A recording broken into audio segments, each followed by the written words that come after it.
নমস্কার, কেমন আছেন আপনারা সবাই? আশা করি ভালো আছেন। আমি আজকে খুব ভালো আছি, কারণ আজকে আমাদের এখানে মেকআপের যিনি টিচার আমাদের ম্যাম, রুমকি ম্যাম, উনার আজকে বার্থডে। সেই বার্থডে উপলক্ষে আমরা একটা কেক এনেছি। ম্যামকে সারপ্রাইজ দেওয়া হবে, আর কেকের উপরে লেখা রয়েছে প্রিটি অ্যান্ড বিউটিফুল।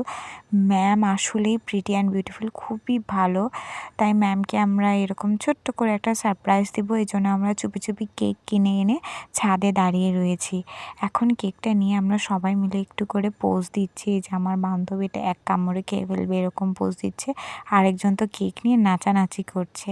খুব মজা করছি আমরা। আর কেকটা দেখতে খুবই সুন্দর, আমার বান্ধবী চয়েস করে এনেছে। আর এই যে দেখুন, আমরা সবাই ম্যামকে সারপ্রাইজ দিচ্ছি। এরপর ম্যাম কেক পেয়ে তো ভীষণ খুশি। ম্যাম বারবার থ্যাংক ইউ দিচ্ছে আর বলছে তোমরা কেন এত আয়োজন করতে গিয়েছো, আমি তো ভাবতেই পারিনি তোমরা এইভাবে সারপ্রাইজ দিবা। এই বলে সব ম্যামরা ছবি তুলছে। আরও অনেক ম্যাম ছিল আমাদের সাথে। একটু পরে কেকটা কাটা হবে। কেকটা কাটার জন্য সবাই এখানে রেডি হচ্ছে। এখন ম্যামের জন্য যে কেকটা আনা হয়েছিল সেই কেকটা কেটে ফেলা হবে। আমরা সবাই মিলে একসাথে উইশ করছি হ্যাপি বার্থডে। এই যে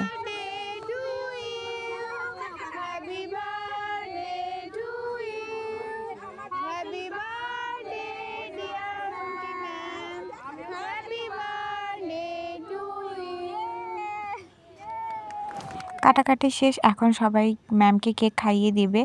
ম্যামকে এখানে খাওয়ানোর আগে প্রেমা বলছে যে ম্যাম আগে খাবেন না, আগে পোজ দিয়ে সুন্দর করে ছবি তুলবেন তারপর খাবেন। তাই নিয়ে সবাই হাসাহাসি করছে। এখন কেক টেক খাওয়া শেষ হয়ে গিয়েছে, এখন আমরা সবাই কেক খাবো। এই জন্য আমাদের যে ঝর্ণা ম্যাম, ওই ম্যাম হচ্ছে সবাইকে কেক কেটে দিচ্ছে। তো এখন সবাইকে কেক কেটে দেওয়ার পর সবাই টেস্ট করে বলছে যে এত ভালো কেকটা ছিল। কেকটা নেওয়া হয়েছিল কেকের বাড়ি থেকে, মেবি কেকটা সত্যিই অসাধারণ, খুবই টেস্টি ছিল। আর কেকের ওপরে যে টপারগুলো থাকে এগুলো আমরা সবাই কেড়ে নিয়ে নিয়ে খেয়ে ফেলছিলাম। আসলে চকলেটটা এত মজা ছিল, আমরা শুধু টুকটুক করে তুলছিলাম আর খাচ্ছিলাম। এখন কে কোন পিসটা নেবে এই নিয়ে চলছে দর কষাকষি। এ বলছে এ পিস বড়, এ বলছে এ পিস ছোট। এই নিয়ে চলছে একটা ডিসিশন যে আমি নিব, আমি এটা নিব। ম্যাম কেটে কেটে সবাইকে সার্ভ করছে। কেক টেক খাওয়া শেষ করে আমরা এইভাবে চলে যাচ্ছি বাসায়। টাটা।